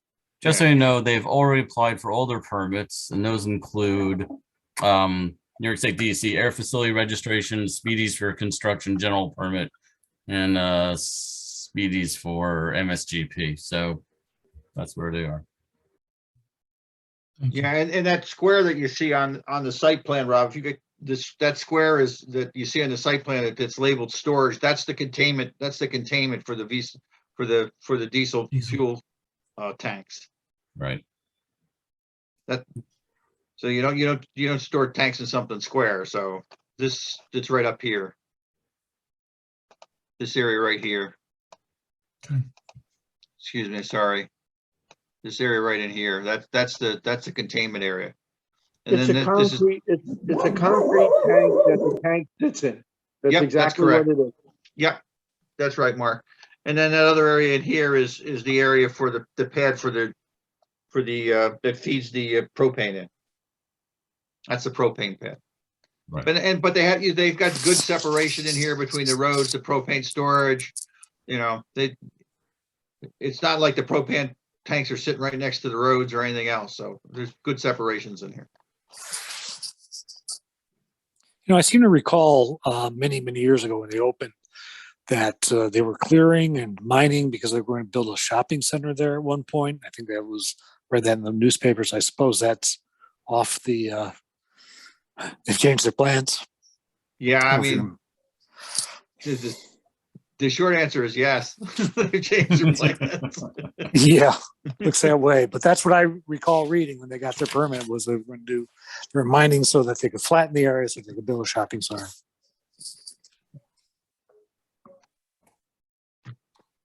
All right, so we have a list of required modifications. Do I hear a motion?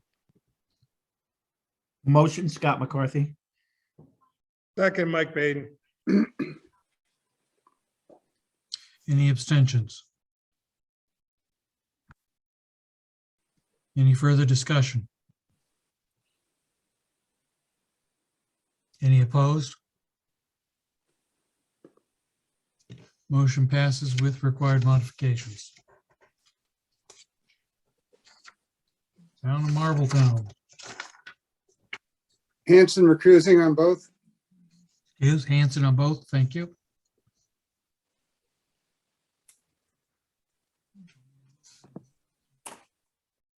Okay, so this is a fence law for the town of Marbletown. It's pretty straightforward. For side and rear yards, amended not to exceed 8 feet in height and rear side yards, not to exceed 4 feet when within 25 feet of the front line or on a highway right of way, except for agricultural, forestry uses or listed in specific fencing requirements. There are certain fencing design standards within the Stone Ridge Hamlet area, and they require the use of, they might require a special permit if they use something otherwise. Otherwise, they have to do a split rail or picket fence style fence. Traffic safety and sight distance are considerations with fencing, especially on corners. Berms are to be deemed to be part of the height calculation for a fence, gate, or wall. Unless part of a qualified farm operation, fence permit is required. That's administrative. Flexible plastic, vinyl mesh, or any other non-rigid materials are all prohibited. Barbed wire is prohibited, and burlap plastic protection for seasonal landscaping is allowed, but that's seasonal. And gates with ornamentation are allowed, and they can go as high, I believe, what did I say, 15 feet? So no county impact on fencing wall. Rob, question on that. Do Sure. they have where the highway superintendent or the head of DPW or the DOT can review? Because sometimes on some certain turns, 25 feet still is a sight distance issue. I know our law has just a referral or a review by whatever, traffic agency, just to make sure that there's no impediment in sight distance. I don't recall if they have a standard that refers it, but I know they do take sight distances and visual obstruction Okay. into Okay, consideration. as long as it's addressed, that's fine. Yeah. Mr. Murray has a question. Yeah, are electric fences prohibited? Not mentioned. I don't know. I would, if they're agricultural, they'd be allowed. If not, I would imagine that they were not, but I'd have to check back on that. Yeah, some communities, residential communities, don't allow them to happen. I'd have to check back on that. It's possible they're prohibited as well, but I don't know. Is there a section in that law, Rob, for agricultural fences or no? Or is this just in town? This is mostly in town. What the agricultural fences are basically exempted from it for. Okay, that's all I'm asking. That's all I'm Right, asking. yeah. Yeah, Mark, I believe they defined agricultural fences. That's how we did it in our code, and I think they mirrored a lot of what we did. Right, well, barbed wire is essential to some, and same thing with electric for some animals. So that's why I'm just saying that. Mark, it's a third bullet down on the description, the exception, except for agriculture, forest use, and other Thank you. listed. I can't read it. Murray. Yeah, I figured Get those that. readers off. All right. Motion, somebody? Do I see your motion? Second, Mike Baden. Who made the motion? Vince? Any abstentions? Any further discussion? Any opposed? Motion passes, no county impact. Okay, next one is accessory apartment. Correct.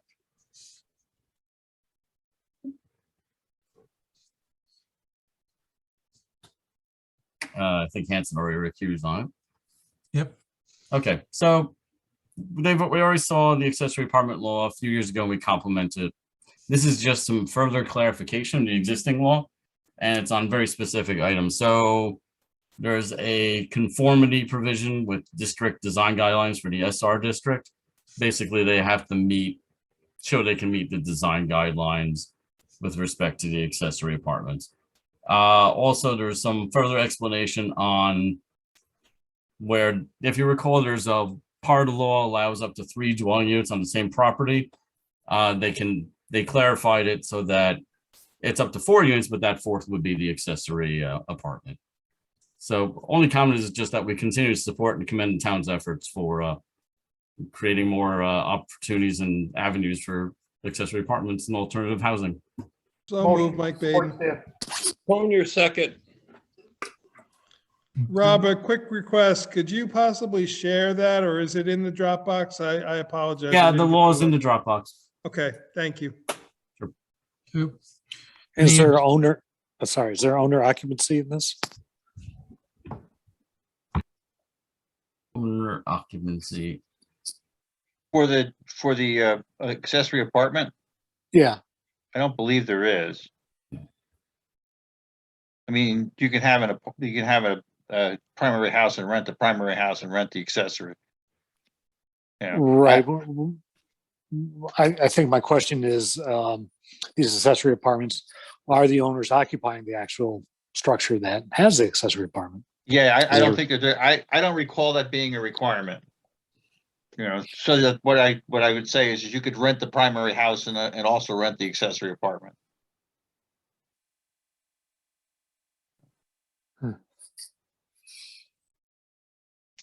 Wow. Okay. Do we want to make a comment about recommending disallowing accessory apartments from use? We'll make it an for- advisory comment that they should consider, that where their accessory apartments are permitted, that one of Owner the, occupied. either the primary resident or the accessory has to be owner occupied. Right. Yeah, I would agree.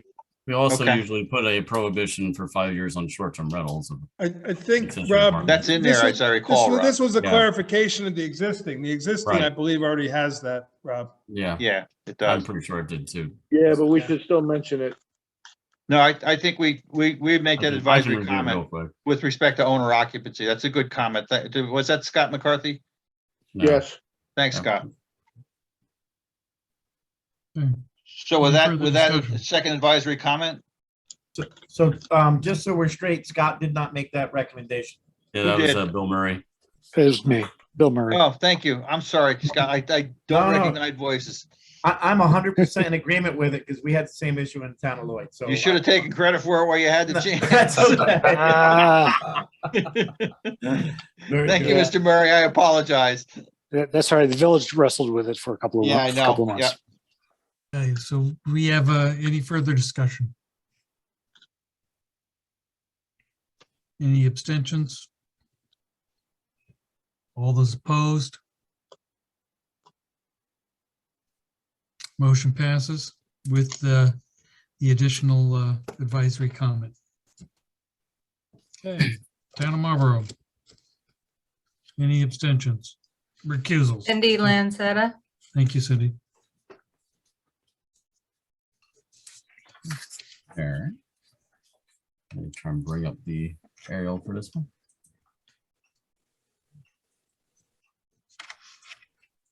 How'd you go, Rob? What? I'm right here at the Oh. high school. So this is a proposed 90-foot monopole tower on the existing high school. It's me and where's my annotation tools? Right over back in here. Jesus.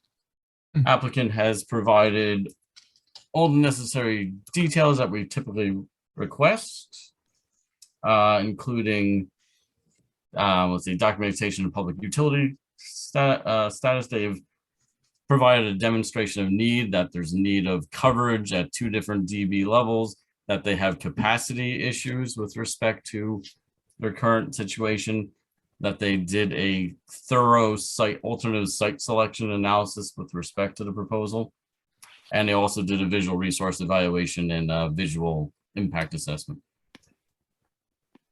So this is as you can see, this is the school. This is the pole in the back, the property. This is just your joiners list. There's the pole. So this was your existing 700 megahertz coverage. That's at the proposed. So much improved signal coverage for that level, and at the 2000 megahertz level. So coverage and capacity are improved. This is again. This is the visual assessment. Locations were selected. Site. They also selected some across the river sites too, as part of it. So just want to make one require modification. As you know, we're going through a whole process of trying to locate emergency management facilities. So we wanted to make a required modification that the county have the right to reserve emergency management antenna on a facility. Yeah, and not necessarily the county. It could be local Any fire, local police. local entities as well. Yeah. I mean, that's a standard condition for those that we see, and it's not, I wouldn't let the opportunity go by. Motion to support staff, Watkins. Thank you. McCarthy, second. Okay. Any abstentions? Any further discussion? Any opposed? Did they do the balloon test, by the way? Yes, they did.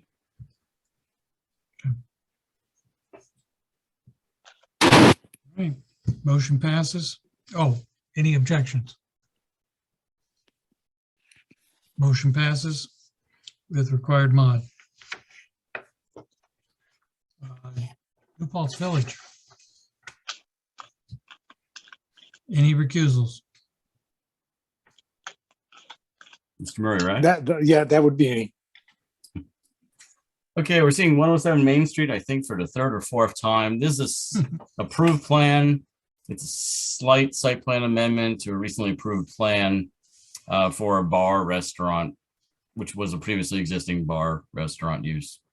So they just slight change the max lot, no longer need a front yard variance. Light fixtures are updated and be improved. Some patio changes and a revised exterior elevations. So they already had a really good landscaping plan with respect to the site. Access is unchanged with the proposal. There's no change in the footprint at all. So no county impact with respect to minor modifications to an approved site plan. Motion to accept committee report and recommendations. Second, McCarthy. Or you did Rosenbaum. Any abstentions? Any further discussion? Any objections? Motion passes, no county impact. All right. Already did Rosendale. Let's continue moving. Town of Saugerties. Any recusals? This is Verizon Tarpon Towers 2. We reviewed this back in October, and at the time it was a coordinated review between the planning board and the ZBA. The ZBA they forgot to include a referral form at that time for the area variance, which is variance from the front yard and side yard variance. We issued no county impact and commended the town for this. It was really thorough, probably one of the most thorough reviews of a site selection process and review of the tower itself. So no county impact on these front yard, side yard variances for otherwise approved tower. Motion, McCarthy. Conyer, second. Okay. Any abstentions? Any discussion? Any objections? Motion passes. That was the location.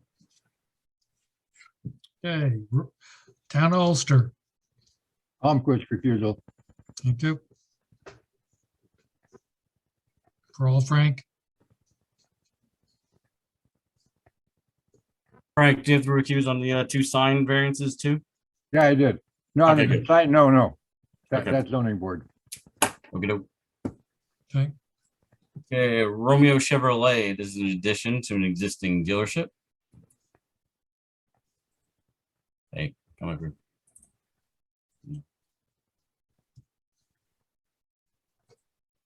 There we go.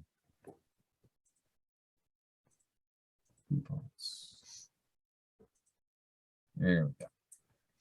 So Grant Avenue, Route 9W, existing dealership. Addition is going back in this location.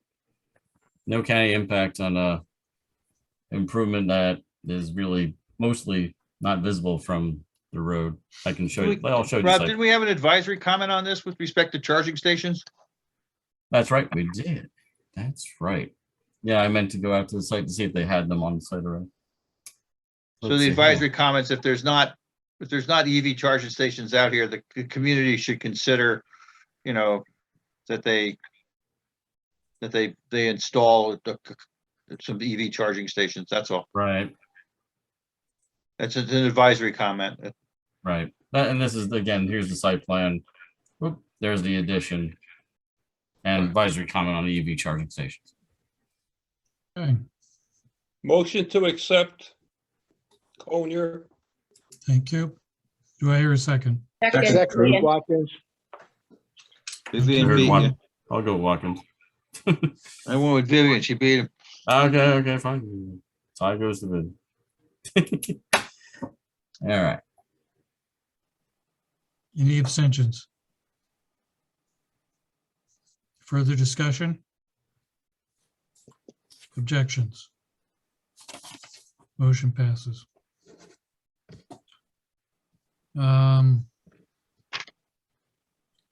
Coles, Sephora. Yeah, Sephora Coles. Recusals. Frank's already recused. Oh, no, he's not. No, Goes ZBA. CBA. So first one up, we have two different sign variances tonight. One is for a 50-foot square yard variance where only 100 square foot of signage is allowed per facade. This is on existing Kohl's. They're combining with Sephora.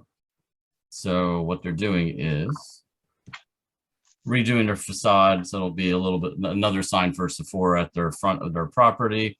They're also updating their signage that's existing, same footprints, and putting the Sephora name, Kohl's Sephora, on the site. No county impact on that area variance. Motion to support McLaughlin. Second, McCarthy.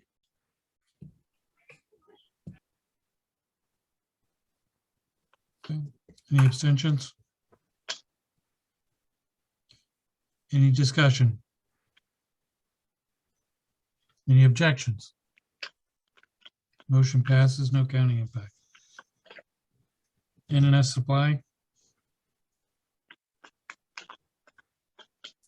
This is area variance. It's a 37.5 square foot variance. They only allow 50 foot of square foot of signage in the OM district. It faces the interchange area, the throughway. And it's this little sign here facing throughway location here. No county impact on that. Motion, McCarthy. Conyer, second. okay. Any abstentions?